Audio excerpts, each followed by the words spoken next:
আওয়ামী লীগ কোন, বিএনপি কোন, জাতীয় পার্টি কোন, যে দলই করুক না কেন, মসজিদ যে আল্লাহর এ ব্যাপারে কোনো সন্দেহ কথা কয় না। আওয়ামী লীগও কিন্তু দেখাচ্ছে ওই যে আল্লাহর ঘর, বিএনপি বলতেছে আল্লাহর ঘর, জামাত কয় আল্লাহর ঘর, তাবলিগ কয় আল্লাহর ঘর। তো সব দলের মুসলমান আল্লাহর ঘর বিশ্বাস করে। এই জন্য মসজিদের মধ্যে যাই দেখবেন কোনো দলাদলি হয় না, সবাই মিলে পায়ের গোড়ালির সঙ্গে গোড়ালি মিল করে কাতার সোজা করে। ধরে কোন কথা ঠিক কি না? আওয়ামী লীগ যদি 4 আঙ্গুল সামনে যায়, বিএনপি হাত ধরে টান মারতেছে, লাইনও তাই লাইনও তাই। আওয়ামী লীগ আর মুখের দিকে না তাকায় পায়ের দিকে তাকায় বলে আমি খেয়াল করিনি ভাই, মানে কে টান মারলো ওদিকে খেয়াল নাই। ফেরেশতা কয় আল্লাহ তোমার ঘরের মধ্যে ঢুকলে 14 দল 20 দল ভাঙ্গা কাতার সোজা হয়, কিন্তু এরা বাইরে গেলে এত দলাদলি করে কেন? আল্লাহ বলতেছে এই মসজিদ যে আমার এটা সবাই বিশ্বাস করে, কিন্তু বাইর সাইড যে আমার এই বিশ্বাস করে না। যেদিন বাংলার মুসলমান বিশ্বাস করবে মসজিদও তার, গোটা বাংলাদেশও তার, সেদিন মসজিদের সৌন্দর্য আল্লাহ গোটা বাংলাদেশে চালু করে দিবে। বাঁটা দে, তোর কতটুকু আল্লাহর কতটুকু, এটা বাঁটার দরকার আছে না নাই? আপনাদের এলাকায় কি কোন, বাঁটা দে না মাপা দে? দুটাই কয়। এখানে আঙ্গুল দিয়ে দেখাচ্ছে বাঁটা নিচ্ছে। হুজুর এ দেখতেছেন না, এগুলো সব জমি আমার হুজুর। এই সাইডে যা দেখতেছেন আমার ভাইয়ের, এই সাইডে যা দেখতেছেন আমার চাচার, এই পুকুর পুষ্করে সব আমার। তো সবই যদি তোমার বাঁটা নিলে আল্লাহর, তখন আল্লাহটা দেখবার গেলে 2 মিনিট হাঁটা লাগবে হুজুর। আল্লাহটা আমি দেখাবার পারতেছি না, এখানে নাই, দেখবার গেলে কয় মিনিট হাঁটা লাগবে? 2 মিনিট হাঁটা মসজিদের সামনে গিয়ে বলতেছে হুজুর এখানেও আল্লাহর কিছু ছিল না, আমার চাচা 10 শতক আল্লাহ দান করছে, আর আমরা গোটা গ্রামের লোক টাকা পয়সা তুলে আল্লাহ ঘর বানিয়ে দিছি। ফেরেশতারা বলতেছে আল্লাহ এই দেশের নাম কি? যেই দেশে তোমার কিছু নাই, ওর চাচা জায়গা দিলে জায়গা পাও, টাকা দিয়ে তোমার ঘর বানায় দেয়, ওই দেশের নাম কি? আল্লাহ বলতেছে ওই দেশের নামই বাংলাদেশে। ওই দেশের মানুষ খালি মসজিদকে আল্লাহর ঘর বিশ্বাস করে, গোটা বাংলাদেশ আল্লাহর এটা বিশ্বাস করে না। মসজিদ যেমন আল্লাহর, গোটা বাংলাদেশ আল্লাহর বিশ্বাস করলে মানুষের কোনো আইন বাংলাদেশে চলতো না, আল্লাহর কোরআন দিয়ে বাংলাদেশ চলতো। জোরে কোন কথা ঠিক?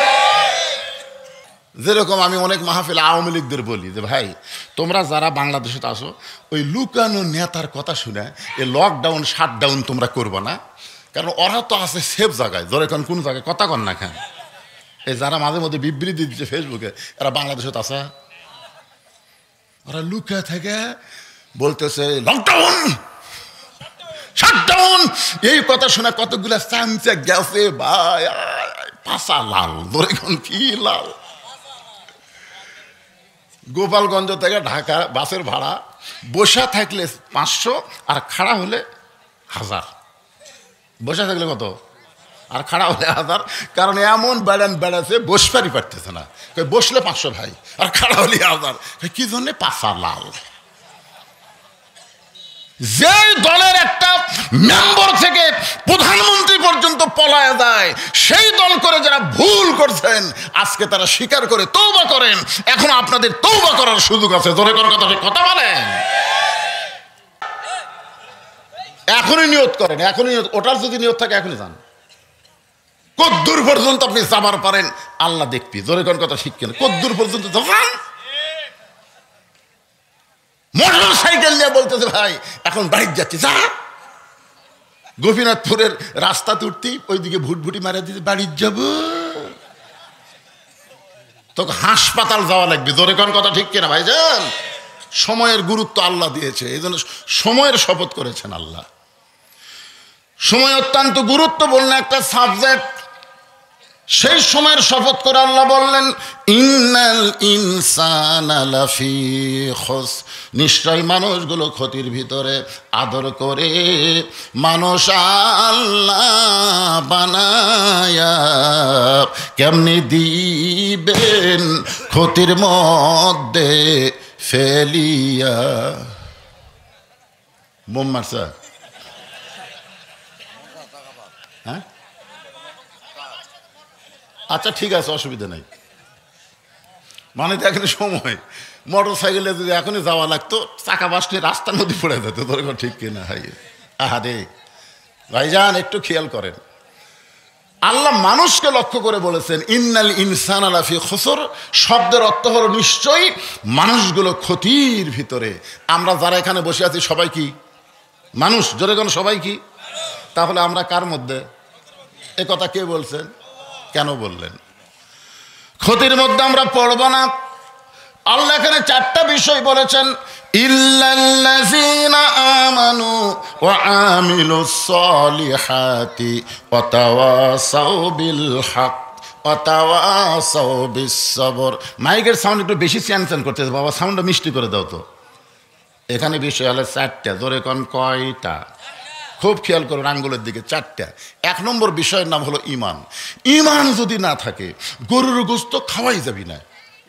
কি আপনাকে এদিকে কিছু লোক আছে না নাই, গরুর গোশত খাওয়াবি না। আপনার বলেন তো গরুর গোশত গোশতের মধ্যে সবচাইতে ভালো, আর সেই গোশত খাওয়া যাবি না? আল্লাহ নিষেধ করছে। ঠিক বাবা, বাবার কথা মতো খায় না, আল্লাহর কথা মতো। একটু মনোযোগ দেবেন।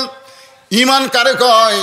ইমান সম্পর্কে রাসূল বললেন ইকরার বিল লিসান, তাসদিক বিল জানান, আমল বিল আরকান। এরই নাম হলো ইমান। শুধু জবানে আল্লাহ বললে হবে না, তাসদিক বিল জানান, কলিজার মধ্যে আল্লাহর জায়গা দেওয়া লাগবে। শুধু কলিজার মধ্যে আল্লাহর জায়গা দিলে হবে না, আমলের মাধ্যমে প্রকাশ করা লাগবে। এখানে যারা বসে আছেন আমাদের সকলের মুখে আল্লাহ আছে না নাই? যদি না থাকে তাহলে ভরেলেন আল্লাহ আল্লাহ আল্লাহ, লা ইলাহা ইল্লাল্লাহ, লা ইলাহা। আচ্ছা, এটা খুবই সহজ, জবানে আল্লাহ স্বীকার করা খুবই সহজ, কিন্তু তাসদিক বিল জানান, এই আল্লাহটা কলিজার মধ্যে ঢুকানো খুবই কঠিন। আল্লাহ যখন কলিজার মধ্যে জায়গা পাবে, ওই লোকটার চরিত্র কেমন হবে? দরকার হলে জীবন দিবে, কিন্তু এক মুহূর্তের জন্য ঈমান ছাড়বে না। ওই লোকটার কাছে জীবনের চাইতে ঈমানের দাম বেশি। এখন আমরা যারা এখানে বসে আছি, আপনারা সত্যি করে বলবেন, জীবনের দাম বেশি না ঈমানের দাম বেশি? অন্তর থেকে বলেন তো, জীবন বাঁচান ফরজ না ঈমান বাঁচান ফরজ? সামনে নির্বাচন আসতেছে, বুঝে শোনা। এখন জীবন বাঁচান ফরজ না ঈমান বাঁচান ফরজ? কারা কারা ঈমান বাঁচান ফরজ এই পক্ষে দুই হাত তুলে আমার আল্লাহকে দেখান। লিল্লাহি তাকবীর। আল্লাহ এই রাত্রে হাত নামান। যারা হাত তুলে তোমাকে বলল ঈমান বাঁচান ফরজ, আল্লাহ তাদের সকলকে ঈমানের সাথে কবরে নিও। জোরে কোন আমিন। এখন একটা দৃষ্টান্ত দিই। তাসদিক বিল জানান যখন কলিজার মধ্যে থাকবে, ঈমান যখন এরই মধ্যে ঢুকবে, তখন ওই মানুষের চরিত্রটা কেমন হবে? ফুলের মতো। একটা মানুষের নাম বলি, নাম হলো মতিউর রহমান নিজামী। নাম শুনছেন? হ্যাঁ, মতিউর রহমান নিজামী সাহেবের নাম শুনছেন? একটা দলের এক সময় আমির ছিল, আমির। ওনাকে উকিল বলতেছে যে স্যার, যে কোনো সময় আপনার ফাঁসি হবে, যে কোনো সময়, কিন্তু আপনি যদি বাঁচতে চান রাষ্ট্রপতির কাছে একটা দরখাস্ত লেখেন। রাষ্ট্রপতি যদি আপনাকে দয়া করে মাফ করে দেয়, তাহলে আপনার মৃত্যু হচ্ছে না। আপনার বলেন তো, ফাঁসি আর মৃত্যু এই দুইটার মধ্যে তফাৎ কি? একটাই। হ্যাঁ, একটু এটা বোঝা লাগবে, মৃত্যু ভিন্ন ফাঁসি ভিন্ন। সঙ্গে সঙ্গে মতিউর রহমান নিজামী মুচকি মুচকি হেসে বলে, উকিল, তুমি যে রাষ্ট্রপতির কাছে আমাকে দরখাস্ত লিখতে বলতেছো, এরকম তিনজন রাষ্ট্রপতিকে ক্ষমতার থাকা অবস্থায় মরা দেখছি। একটা হলো মুজিবুর রহমান, একটা হলো জিয়াউর রহমান, একটা হলো জিল্লুর রহমান। যারা ক্ষমতার থাকতে নিজেই মরা যায়, কোনো ইমানদার জীবন ইমান থাকা অবস্থায় তাদের কাছে কোনোদিন জীবন ভিক্ষা চাবে না। এটার নাম হলো তাসদিক বিল জানান, কলিজার মধ্যে ঈমান। এরপরে বলতেছে রাসূল আমল বিল আরকান। আমল বিল আরকান, ঈমান অনুযায়ী আমল করা লাগবে। আপনাদের কাছে আমার প্রশ্ন হলো, ঈমান রক্ষা করবার যায় যে আমলটা করা লাগবে এক নম্বরে, সে আমলের নাম কি? সবাই বলতেছেন না।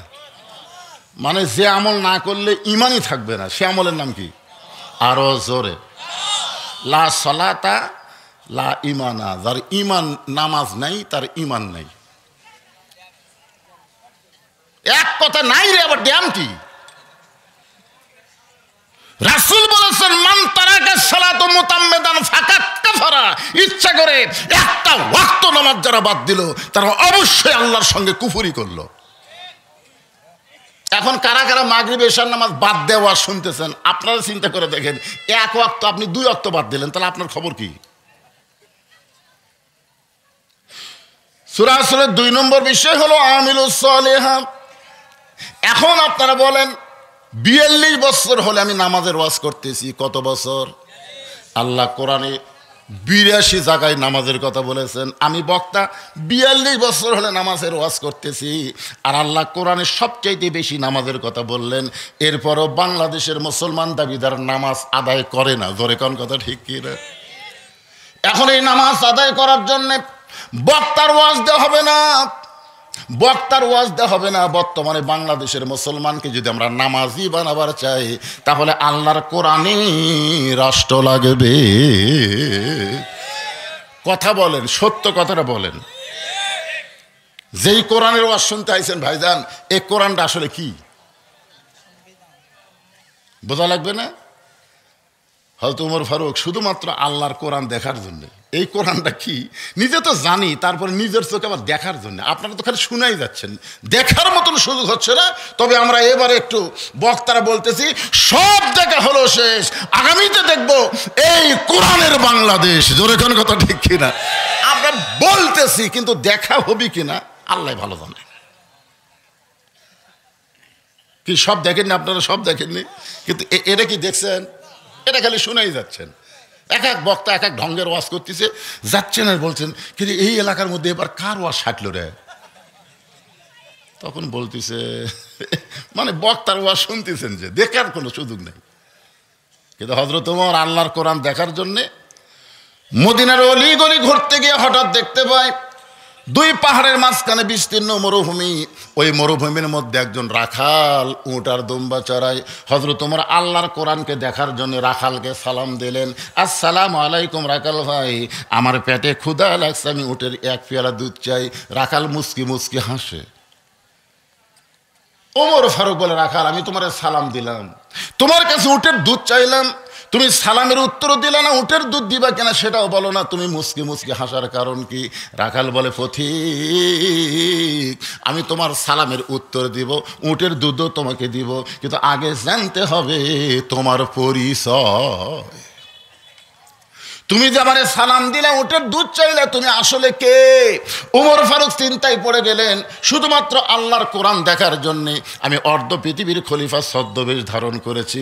এখন রাখালের কাছে যদি আমার পরিচয়টা দিয়ে দেই, তাহলে গুমর তো ফাঁস হয়ে যাবে।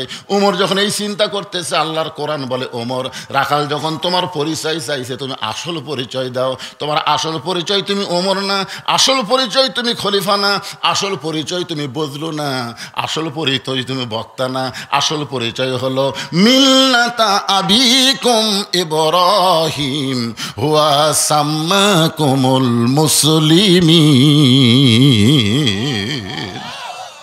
আসল পরিচয় হলো তোমার জাতির পিতা ইব্রাহিম, যিনি তোমার নাম রেখেছে মুসলমান। ওমর ফারুক বলে, রাখাল ভাই আমার পরিচয় যদি জানতে চাও, তাহলে আমার পরিচয় হলো আমি একজন মুসলমান। রাখাল মুচকে মুচকে হাসে। ওমর ফারুক বলে, আবার হাসো কেন? বলে, হাসার কারণ হলো তুমি আসল না নকল। ওমর ফারুক তো চিন্তাত পড়ে গেল, কারণ মুসলমান তো মুসলমানই। যেরকম কথা ঠিক কিনা? ওমর ফারুক বললেন, রাখাল মুসলমান তো মুসলমানের মধ্যে আসল নকল কি? রাখাল বলতে যে আসল মুসলমান যারা হবে তারা চাওয়ার ব্যাপারে সতর্ক থাকবে। আসল মুসলমান জীবন যাবে, কিন্তু আল্লাহ ছাড়া কারো কাছে কোনোদিন হাত পাতাবে না। সুবহানাল্লাহ কন না কেন? আসল মুসলমানের স্বীকারোক্তি হলো ইয়াকা নাবুদু ও ইয়াকা নাস্তাইন, আমরা গোলামি করি কার? তাহলে হাত পাতাবো কার কাছে? তো তুমি যদি আসল মুসলমান হও, তুমি দুধ চাইলে কার কাছে? চুম করছো ওর হরেক চুম করছো। ওরে বাবা রে, আল্লাহর কোরআন যখন দুনিয়াতে চালু থাকবে, উমর যদি ভুল করে, একটা রাখাল পর্যন্ত তার ভুল ধরার সাহস পাবে। সুবহানাল্লাহ কন না কেন? আপনারা বলেন তো, বর্তমান বাংলাদেশে কোন জায়গায় আল্লাহর আইন চালু আছে? আছে? মসজিদের মধ্যে ইমাম টাইটেল পাস তারপরে কামেল পাস, তারপর দাওরা পাস। ইমাম সাহেব কোরআনের হাফেজ, এতগুলা যোগ্যতা ইমামের আছে। তারপর ইমাম যদি আসরের 4 রাকাত নামাজে 3 রাকাতে বসে, সাধারণ একজন ভ্যান চালক ওই 2 নম্বর কাতারে আছে, কে রে আসরের বই তো 2 রাকাত পর 4 রাকাত পর, কিন্তু হুজুর যে 3 রাকাত বসলো। আল্লাহ আকবার। যে আল্লাহ আকবার কাছে ইমাম মনে মনে করে যে যতই লোক মাদে আমি 41 সালের আগে উঠবো না। আপনারা বলেন তো, এই মনে করে ইমাম যদি বসেই থাকে তাহলে সমস্ত মুসল্লি ওই ভ্যানালার পক্ষে না নেতার পক্ষে? কেন ভ্যানালার পক্ষে? ইমাম তোমাকে আমরা ইক্তেদা করব ততক্ষণ, তুমি নবীর তরিকা মোতাবেক নামাজ পড়াবে যতক্ষণ। নবীর তরিকা বাদ দিয়ে তুমি নিজের তরিকা বানালে লোকমা দেব, যদি না চাও তোমাকে বাদ দিয়ে নতুন একটা ইমাম বানাবো। কারণ মসজিদ হলো আল্লাহর ঘর, একমাত্র আল্লাহর আইন চলবে, মানুষের কোনো নীতি চলবে না। জোরে কোন কথা ঠিক? ওমর ফারুক চোখের পানি নিয়ে বলে, রাখাল সাওয়ার ব্যাপারে আমার ভুল হয়ে গেছে, রাখাল সাওয়ার ব্যাপারে আমার ভুল হয়ে গেছে। ওমর ফারুক বলে, রাখাল ভুলটা যখন স্বীকার করছো তাহলে আল্লাহ তোমাকে তওবা করার সুযোগ দিয়েছে। রাখাল বলতেছে, পথিক ওমর ফারুককে বলতেছেন, ভুলটা যখন স্বীকার করেছো আল্লাহ তোমাকে তওবা করার সুযোগ দিয়েছে। ওমর ফারুক বলে, রাখাল তাহলে আমি তওবা করতেছি। রাখাল বলে, তুমি মূর্খ মানুষ, তুমি তওবা কেমনে করবা? বরং আমি তওবা করাই তুমি আমার সঙ্গে তওবা পড়ো। ওমর ফারুক বলে, রাখাল আমি মূর্খ এই কথা তোমাকে কে কলো? আপনার বলেন তো, ওমর ফারুক কি মূর্খ? রাসূল বলেছেন, আমার পরে কেউ যদি নবী হতো লাউকানা ওমর, আল্লাহ ওমরকে নবী বানায় দিত। রাখাল বলতে, তুমি মূর্খ মানুষ। ওমর ফারুক বললেন, আমার মধ্যে মূর্খামির কি দেখলা? রাখাল বলতে, চাওয়ার ব্যাপারে যে সতর্ক থাকে না, এ দুনিয়ার সব চাইতে বড় মূর্খ। ওমর ফারুক বলে, ঠিক আছে রাখাল, তাহলে তুমি আমাকে তওবা পড়াও। এবার রাখাল হযরত ওমরকে তওবা পড়াচ্ছেন, আস্তাগফিরুল্লাহ আল্লাযী লা ইলাহা ইল্লা হুয়াল হাইয়ুল কাইয়্যুম আতুবু ইলাইহি। ওমর ফারুক তওবা পড়ার পরে বলতেছো, রাখাল ভাই আল্লাহর রাস্তে উঠে 1 পেয়ালা দুধ দাও। রাখাল মুস্কি মুস্কি হাসে। ওমর ফারুক বলে, রাখাল আবার হাসতেছো কেন? রাখাল বলে, এই মাত্র তওবা করার পরে তুমি আবার মুনাফিকি করলে। যেই বলছে এইদিকে কে গল্প করে, এই সাইডে কে গল্প করে, এই দেখেন তো কোরআনের মাহফিল বাদ দিয়ে বাহিরে যারা গল্প করে এরা হলো সবচাইতে বড় দুর্নীতিবাদ। জোরে কোন কথা ঠিক কিনা? তোমার মন চাই বাড়ির যা ঘুম পাড়ো, তুমি কোরআনের মাহফিলে আশেপাশে গল্প করতেছো, তার মানে মন যদি না চাই বাড়ির যাও, হয় মরদ হও, হয় নারী হও। নারী থাকবে বাড়ি, মরদ থাকবে আমার সামনে, কিন্তু হিজড়া হয়েও না। রাস্তাঘাটে যারা ঘুরতেছে এরা হলো হিজড়ার দল। তোর এখন কিসের দল? আচ্ছা আপনারা বলেন তো, মেয়ে মানুষের জন্য আপনার বসার ব্যবস্থা করেননি? যারা এখন করছেন কি করেন? মরদ মানুষের জন্য আপনার বসার ব্যবস্থা করেননি? তাহলে যারা ঘুরতেছে এরা কোন দল? মরদ হলে মরদের মধ্যে আসো, নারী হলে নারীর মধ্যে যাও, কিন্তু বাইরে ঘোরাফেরা করো না। হিজড়া আমাদের কাহালুতে গাঁড়িয়ে, হিজড়া ভদ্র ভাষা, আর গাঁড়িয়া হলো গ্রাম্য ভাষা। দেখি এবার কোন গাঁড়িয়া কথা কয় দেখি। কি মনে কষ্ট পাচ্ছেন? ওমর ফারুককে লক্ষ্য করে রাখাল বলতেছে, এই মাত্র তওবা করে তুমি আবার মুনাফিকি করলে। ওমর ফারুকের চেহারা রক্তের মতন লাল হয়ে গেছে, কারণ মুনাফিক শব্দটা ভালো না খারাপ? ওমর ফারুক বলে, রাখাল আমার মধ্যে মুনাফিকের কি দেখলা? সঙ্গে সঙ্গে রাখাল বলতেছে, লিমা তাকুলু মা লা তাফআলুন। তোমার মুখের সাথে মনের মিল নাই। তুমি সত্যি করে বলো তো, আমি কি উটের মালিক? বলো, আমি যদি উটের মালিক হইতাম তাহলে তুমি আমাকে রাখাল বলতে না। আর যখন আমাকে রাখাল বলতেছো তখন তোমার মন বলতেছে আমি উটের মালিক না। আর উটের মালিককে বাদ দিয়ে রাখালের কাছে কেউ যদি আল্লাহর হস্তেও চায়, রাখাল দিবার পারবে? যার প্রমাণ আমি নিজেই তার প্রমাণ। আপনার বাইকোলা ওয়াশ করে টেস্টে কেবল নামছি, ইতিমধ্যে এক লোক এসে 100 টাকা দিয়ে হুজুর দোয়া করেন। টাকা 100 চকচকা করে থুয়ে বললাম, কি ধোয়া? বলে, হুজুর আমার বইয়ের পেটে বাচ্চা আছে, আল্লাহ যেন একটা পুত্র দেয়। তখন আমি চিন্তা করলাম, কে রে, আমি তো 3 মেয়ের বাপ, আমি নিজে 3 মেয়ের বাপ, আমার দোয়া দিয়ে যদি পুত্র হতো তাহলে আল্লাহ আমাকে একটা দিত। তো এখন চিন্তা করো, ওই দিলে 100, আমি দিলে 100 দিই, তাহলে কেমন লাগে? অন্য পকেট থেকে 200 বারে রক দিলাম। তাই হুজুর আমি কি টেকা আছে, আমি দোয়া চাই। বলে পাগলা তুইও যা, আমিও তাই। বলে হুজুর আমি হলাম শ্রোতা, আপনি হলেন বক্তা। পাগল, 3টা মেয়ের বাপ হয়েছে, এত দোয়া করার পরেও আল্লাহ পুত্র সন্তান দেয় নাই। আমার দোয়া যদি আমার বইয়ের পেটের বাচ্চা পুত্র না হয়, তাহলে তোর বইয়ের হবে? তাহলে ওদের একটা কাম করেন, আপনার টাকা আপনি না আমাকে দেন। ওরে যেই টাকা দিছি মারতেছি, দৌড়ানো। বললাম কোথায় যাবি? বলে ওই হুজুরের কাছে যাবো, তার পুত্র সন্তান আছে। আমি কইলাম কোনো হুজুর না, কোনো পীর না, কোনো বাবা না, কোনো মাজার না। পাবার যদি চাও আসল মালিকের কাছে চাও। আসল মালিকের নাম কি? আরো জোরে জোরসে বলুন। রাখাল বলতে সত্যি যদি আল্লাহর রাস্তে উঠে 1 পেয়ালা দুধ চাও, তাহলে এখান থেকে মালিকের বাড়ি হলো 10 মাইল দূরে। ওই মালিকের বাড়ির দরজাত গিয়া বলো, মালিক তোমার রাখাল উট আর দুম্বা চড়াই, তুমি মালিক যদি হুকুম দাও তাহলে রাখাল আল্লাহর রাস্তে উঠে 1 পেয়ালা দুধ দিবে। উমর ফারুক বলতেছে, রাখাল ভাই কষ্ট করে 10 মাইল দূরে মালিকের বাড়ি যাওয়ার দরকার নাই, বরং তোমাকে 2টা টাকা দিলাম, এই 2টা টাকার বিনিময়ে তুমি উটের 1 পেয়ালা দুধ দাও। রাখাল মুসকি মুসকি হাসে। উমর ফারুক বলে, আবার হাসো কেন? বলে হাসার কারণ হলো তুমি হযরত উমরকে চিনো। হাসার কারণ হলো তুমি হযরত উমরকে চিনো। যদি উমরকে চিনতে এরকম বেসাইজা প্রস্তাব দিতে না। তুমি জানো উমরের গুপ্ত বাহিনী যদি দূর থেকে দেখ পারবাই, তুমি আমাকে 2 টাকা ঘুষ দিছো। আর আমি মালিক বাদ দিয়ে তোমাকে উঠে 1 পেয়ালা দুধ দিছি, তাহলে তোমাকেও ধরবে আমাকেও ধরবে। এই বুড়া বয়সে তুমি ধরা পড়াও।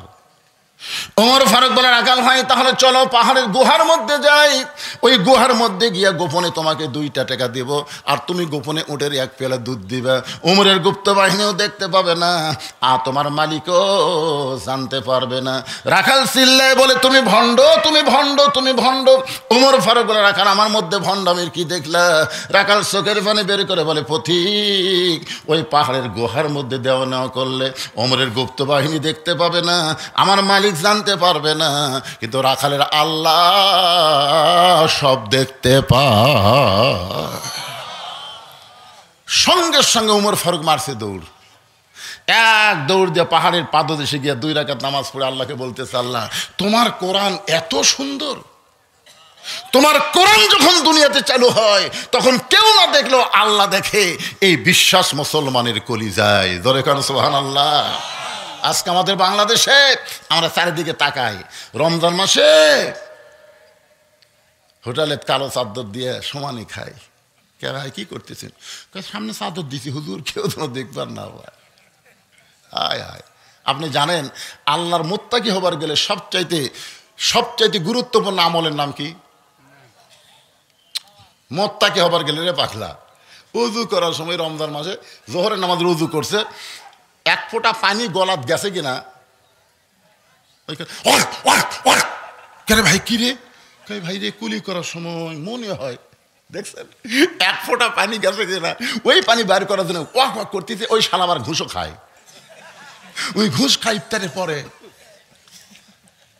রোজা অবস্থায় খায় না তো, রোজা অবস্থায় সামান্য পানি গলাত গেছে তাকে ওয়াক ওয়াক করতেছে। তার মানে আচ্ছা আপনারা বলেন তো, ওর গলার মধ্যে পানি গেছে, এটা কি দুনিয়ার কোনো পুলিশ দেখছে? কে দেখছে? সুবহানাল্লাহ। এই জন্য আল্লাহ রমজান মাসে কোরআন নাজিল করেছে। ধরে কেন সুবহানাল্লাহ। আল্লাহর বান্দার একটু মনোযোগ দেন। ওমর ফারুক আল্লাহর কাছে কাঁদতেছে আর বলতেছে, আল্লাহ তোমার কোরআন এত সুন্দর, যেই কোরআন সমাজের মধ্যে চালু হয়ে গেলে কেউ না দেখলেও আল্লাহ দেখে, এই বিশ্বাস অন্তরের মধ্যে থাকে। এই কথা বলে যখন ওমর বারবার আল্লাহর কাছে কাঁদতেছে, এমন সময় রাখাল পেছনে গিয়ে বলতেছে, ভাইজান আপনি যতই কান্দেন উটের দুধ আপনাকে দেওয়া যাবে না। ওমর ফারুক বলে, রাখাল উটের দুধের কোনো দরকার নাই, বরং তোমার কাছে আমি জানতে চাই, তুমি না দেখা আল্লাহকে কলিজার মধ্যে জায়গা দিয়া তুমি যে আল্লাহর কোরআন অনুযায়ী চলতেছো, এর বিনিময়ে তোমার চাহিদা কি? তুমি যে 50 বছর কোরআনের হক তাফসীর করে 13 বছর জেলখানায় বন্দি করে রাখলো, তারপরে তোমাকে হাসপাতাল নিয়ে গিয়ে হত্যা করলো, এরপর আমাদের বলতে হবে আল্লামা সাঈদী হুজুরের চাহিদা কি? কে কোন চাহিদা আছে না নাই? মেলা বাদ দিয়া, বাড়ির ঘুমানো বাদ দিয়া এই কোরআনের মাহফিলে বসে বসে কোরআনের ওয়াজ শুনতেছেন, সূরা আসরের তাফসীর। আপনারা বলেন তো, আপনাদের একটা চাহিদা আছে না নাই? জোরে কোন আছে না নাই?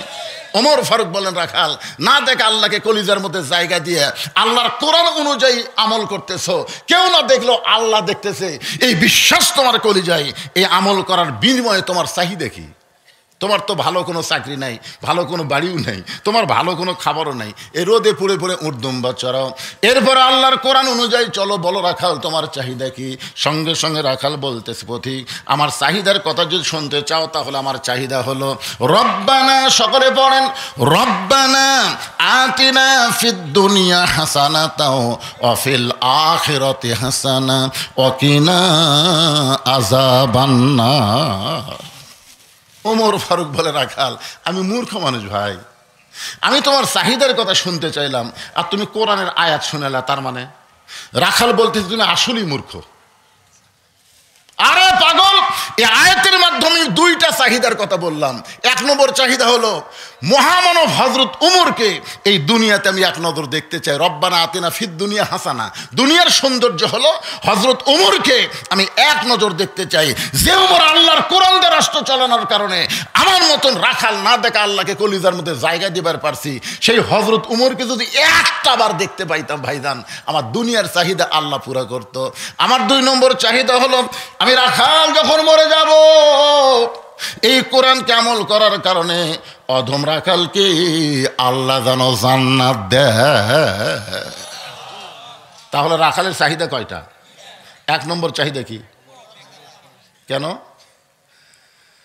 হযরত উমরকে এক নজর দেখবে, কারণ কি? ভালো নেতা দেখার চেষ্টা করা দরকার।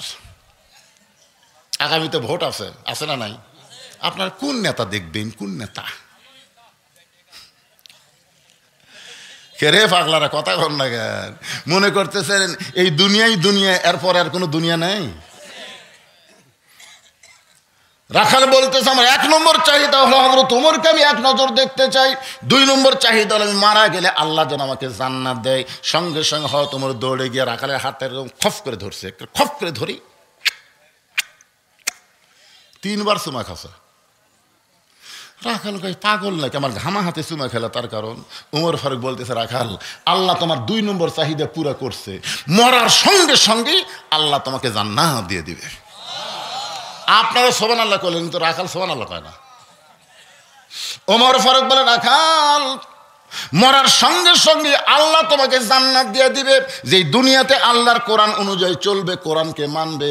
মরার সঙ্গে সঙ্গে আল্লাহ বলেছেন, ইন্নাল্লাযীনা ক্বালু রাব্বুনাল্লাহু সুম্মা ইসতাকামু তাতানাজ্জালু আলাইহিমুল মালায়েকা আল্লা তাখাফু ওয়া লা তাহজানু ওয়া আবশিরু বিল জান্নাহ। এরপরেও রাখাল সুবহানাল্লাহ কয় না। ওমর ফারুক বলে, রাখাল মরার সঙ্গে সঙ্গে আল্লাহ তোমাকে জান্নাত দিবে, সুবহানাল্লাহ কও। রাখাল বলতেছে, মরার পরে আল্লাহ আমাকে জান্নাত দিবে, এই বাকি কথা সহজেই বলতেছে, কিন্তু হযরত উমরকে এক নজর দেখতে পাবো, এই কথা বলতে তোমার কোন জাকাত বাঁচে? আপনারা বলেন তো, একটা হলো নগদ, একটা হলো বাকি। উমরকে দেখা কি? কথা কয় না। উমরকে দেখা কি? ভালো নেতা দেখা কি? আর জান্নাত? আপনারা দুনিয়া ভালো না করে রব্বানা আতিনা ফিদ দুনিয়া হাসানা, দুনিয়া যদি ভালো না হয় তার আখিরাত কোনোদিন ভালো হবে না। আর দুনিয়া ভালো করতে গেলে আল্লাহর কোরআনকে দেখা লাগবে। জোরে কোন কথা ঠিক কি না? আর আল্লাহর কোরআন অনুযায়ী কারা চলতে বলে, এই ধরনের নেতা আমাকে দেখার দরকার আছে না নাই? জোরে কোন আছে না নাই? মরিয়ে গেলে জান্নাত পাবো, এই বাকি কথা ভালোই বলতেছো, কিন্তু হযরত ওমরকে এক নজর দেখতে পাবো, এই নগদ কথা বলতে তোমার কোন জায়গাত বাজে? উমরের চোখ দিয়ে দর দর করে পানি আসতেছে। আল্লাহ, আমি যে উমর, এই কথা আমি কম কি হবে? যে আমার তওবা পড়াছে, মুনাফিক কছে, ভণ্ড কছে, এখন যদি বলি ভাই আমি উমর রে, বলাও সারা, হাত ফেল করে মরাও সারা। জোরে কর কথা ঠিক কি না? আপনারা কি মনে করতেছেন উমর যে রাস্তা দিয়ে যায়, ওই রাস্তা দিয়ে শয়তান যায় না কয়দিন? আর সে উমরও কি পড়াছে? মনে রাখেন, তওবা পড়াছে। জোরে কান কি পড়াছে? মুনাফিক কছে, ভণ্ড কছে। এখন যদি বলে ভাই আমি উমর, বলাও সারা, রাখাল হাত ফেল করে মরাও সারা। উমর ফারুক যখন চিন্তায় পড়ে গেল, এমন সময় আল্লাহর কোরআন বলতেছে উদউ ইলা সাবিলি রাব্বিকা বিল হিকমা, ওমর তুমি যে ওমর এইটা ডাইরেক্ট না বলে হিকমতের সাথে বলো। ওমর ফারুক বলে রাখাল ভাই সত্যি যদি ওমরকে দেখতে চাও তাহলে ফজরের নামাজ তোমাকে সামনে কাতারে আদায় করা লাগবে।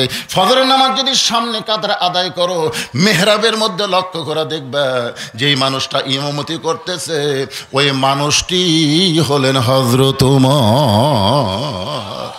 এখন আপনারা বলেন আল্লাহর কোরআন দিয়ে যখন রাষ্ট্র চলবে তখন কিন্তু তিনি নেতা হওয়ার পারবেন না। নেতা হবার গেলে মসজিদের ইমাম হওয়া লাগবে। কথা না করলেও ঠিক, আপনারা তারা মুখ বন্ধ করে আছেন, আল্লাহ বোবা করে মারবেন, একটু বোবা করে মারবেন।